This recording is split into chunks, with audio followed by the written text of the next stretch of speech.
Hello বন্ধুরা, আশা করছি সবাই খুব ভালো আছো। আজ হলো পৌষ সংক্রান্তি। তো পৌষ সংক্রান্তির শুভেচ্ছা জানিয়ে আজকে আমি আমার একটা ছোট্ট ভিডিও তোমাদের সাথে শেয়ার করছি। আশা করি সবার ঘরে ঘরে এখন পিঠে পুলি নিয়ে ব্যস্ত। তো আমিও কিছু কিছু বানালাম, তো সেগুলোই তোমাদের সাথে শেয়ার করছি। দেখো, এখানে কিছু মালপোয়া আমার অলরেডি তৈরি হয়ে গেছে। আর এখানে আমি দেখো নারকেলের পুরটা তৈরি করে রেখে দিয়েছি। এটা দিয়ে আমি দুধ পুলি বানাবো।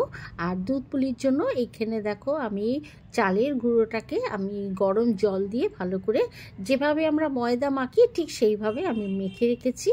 আর এটা কিন্তু সেদ্ধ চালের গুঁড়ো, আর সেটা মেখে এরকম করে রেখেছি। আর এদিকে দুধ আমি এখানে 4-5টা এলাচ দিয়ে দুধটাকে জাল দিচ্ছি। দুধটা একটু ফুটতে থাকুক, ততক্ষণে আমি ওদিকে পাটিসাপটা করছি। আমি পাটিসাপটা আজকে আর তোমাদের সাথে শেয়ার করছি না, অনেক লেন্দি হয়ে যাবে।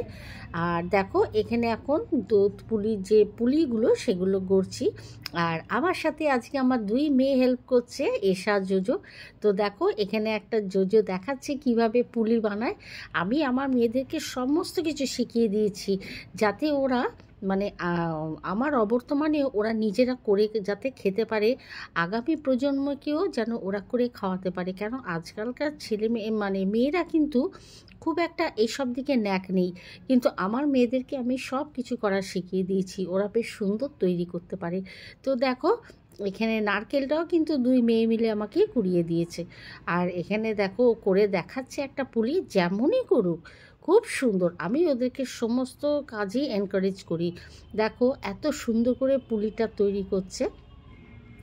তো এশা জোজো দুজনেই হাত লাগিয়েছে আমার সাথে, আমি এখন একা আর করিনি। তো এই দেখো কি সুন্দর পুলিটা তৈরি করলো।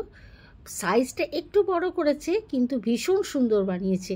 আর তার সাথে কয়েকটা বেশ ডিজাইন করেও বানিয়েছে, দেখবে তোমাদেরকে দেখাচ্ছি। তো দেখো এই পুলিগুলো অলরেডি অনেকটা তৈরি হয়ে গেছে। আর এই দেখো গোল গোল কিছু করেছে, বলছে সন্দেশের মতন দেখতে লাগবে, এগুলো তৈরি করেছে। তো যেটাই করুক সেটাই ভালো লাগবে, সবই তো দুধের মধ্যে দিয়ে ফোটাবো, খেতে দারুণ লাগবে। তো এদিকে দেখো দুধটা আমার ফুটে গেছে। এবার এর মধ্যে আস্তে আস্তে আমি পুলিগুলো সব ছেড়ে দিচ্ছি। আর সেদ্ধ চাল দিয়ে করবে, দেখবে ভীষণ নরম হয়, খুব খেতে ভালো লাগে। আমি আতপ চাল দিয়ে খুব একটা করি না। তো সেদ্ধ চালের গুঁড়োটা না বেশ সাদা হয়, আর দেখতে যেমন খেতেও খুব ভালো হয়, নরম হয় খুব পুলিগুলো। তো আমি আস্তে আস্তে করে সমস্ত পুলিগুলো দিয়ে দিলাম, দিয়ে এবার এটাকে আমি ফোটাবো যতক্ষণ না এটা হাফ ফুটে যাবে। এবার সেদ্ধ হয়ে এলে তারপরে ওর মধ্যে আমি গুড় দেবো। দেখো একটা পুলিও কিন্তু ভাঙবে না।